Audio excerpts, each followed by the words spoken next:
মাটি দিতে দেব না। এলাকার ময় মুরব্বী মানুষগুলো ওলামায়ে কেরামগণ ডাক দিয়ে বললেন, তোমার বাবাকে কেন তুমি মাটি দিতে দিবা না? তুমি চোখে সাপ দেখছো? আমরা তো বাবাজি ছোট্ট একটা লাঠি বা কাঠি নিয়ে গর্তের মুখের সামনের যখন মাটি সরাইলেন, মাটি সরানোর সাথে সাথে বাজান রে বিষাক্ত একটা সাপ আমার বন্ধুগণ মুখ বের করে দিলেন। এমন ভয়ঙ্কর সাপ তারা জিন্দগিতে দেখেন নাই।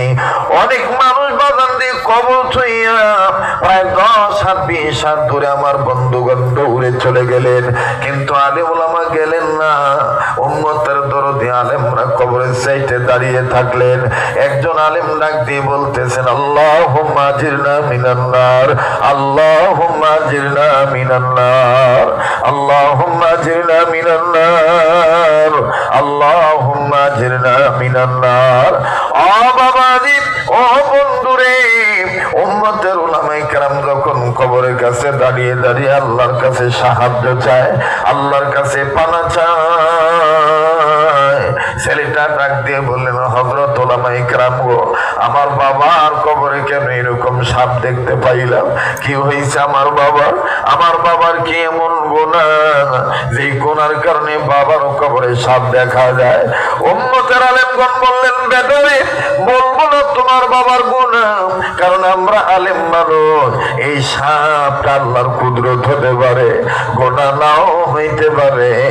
মিথ্যা তহমত তার উপর আমরা দেব না। এটা আল্লাহ এবং আল্লাহ রাসূল নিজে নিষেধ করেছে। এলাকার সব মানুষ বলতেছে, কি এমন গুনাহ করেছে কবরে সাপ দেখা যায়?